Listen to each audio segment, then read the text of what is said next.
Foi nessa ida que você mostrou os caras sem orelha? Que eles cortavam a orelha ou não?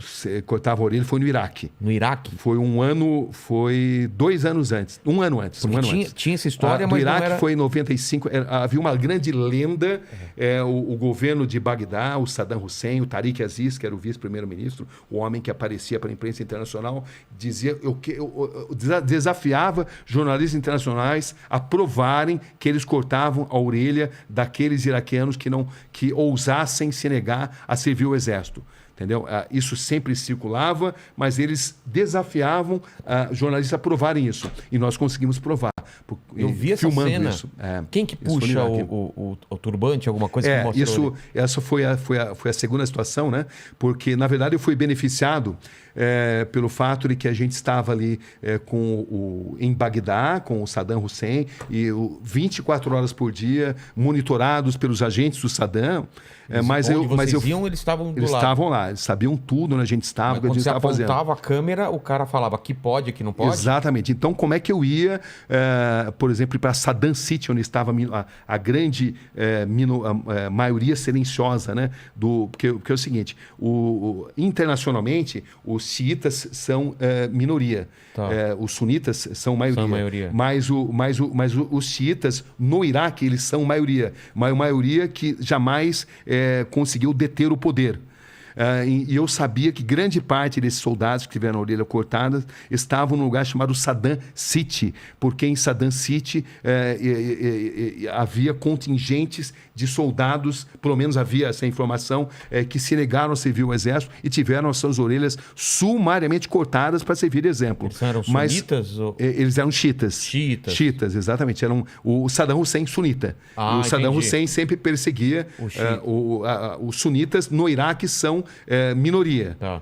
Entendeu? Mas eles sempre tiveram muito próximos do poder. Era uma minoria que sempre deteve um poder econômico maior. Tá. Entendeu? Os sunitas, se você considerar o islamismo internacional, são maioria. Mas dentro do Iraque, os xiitas são maioria. Tá. Né? Esses xiitas são apoiados pelo Irã, que é um país xiita, por exemplo. Né? Bom, mas enfim, e a gente tinha que ir para Saddam City, onde estavam os soldados. Eu sabia que haveria uma grande chance. Mas como é que eu ia fazer para ir sendo seguido dia e noite pelos soldados do Saddam Hussein? Aí como é que eu consegui? Ficamos sabendo que havia chegado assim um grupo de jornalistas americanos. E não havia agentes suficientes para monitorar americanos e brasileiros. Então, sabedor disso, falei assim, olha, a gente está meio doente aqui, meio cansado, e também a gente está afim de jogar tênis, entendeu? Para relaxar um pouco. Então, a gente vai num outro hotel que tem quadra de tênis, e lá a gente vai jogar tênis, tá bom? Tudo bem? Então, eles até gostaram, porque eles não teriam como seguir a gente e os americanos ao mesmo tempo. Então, o que eu fiz? Eu e o cinegrafista Fernando Pelégio, que era o cinegrafista que estava comigo lá, a gente botou a câmera dentro de uma raqueteira de tênis e fomos para esse hotel onde havia uma quadra de tênis. Tá. Entendeu? Então vocês foram realmente para o hotel? Fomos para esse hotel. Tá. Chegamos até simular e para a quadra de tênis. Quando a gente se sentiu seguro... Não tem ninguém seguindo? A gente tratou de identificar um motorista que eu tinha informação que fazia ponto ali naquele hotel. Entendeu? Que era o Hotel Sulemânia. Meu coração já está acelerado só de você contar essa história. Né? Porque o que acontece é que a gente entrou no primeiro... mas a gente se enganou, não era o motorista indicado, a gente tinha se enganado. E esse motorista, ao invés de levar a gente para Saddam City, ele levou a gente para o Ministério da Informação. Pô. Aí no Ministério da Informação, o que você queria para Saddam City? Não, eu falei, Saddam City não. A gente queria ir para o Ministério da Informação do Saddam, entendeu? A gente queria vir para cá justamente. Entendeu? A cidade, deu um Miguel ali, eles acreditaram e tal. Aí a gente voltou para lá. Quando voltamos para lá... Pro primeiro hotel? O primeiro hotel onde a gente ia jogar tênis. Tá. Entendeu?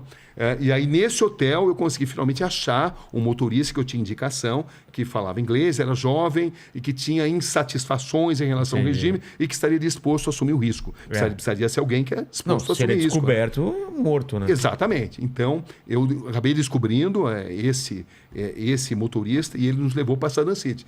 Só que levar no Saddam City, eu lembro que a gente levou pedrada, porque estrangeiros eram mal vistos ali, mas o fato é que uma hora depois de a gente ter chegado lá, a gente conseguiu finalmente descobrir um soldado que teve a orelha cortada. Eu fiz a entrevista, ele contou pormenorizadamente por que a orelha tinha sido cortada sem anestesia, justamente porque ele não tinha servido o exército.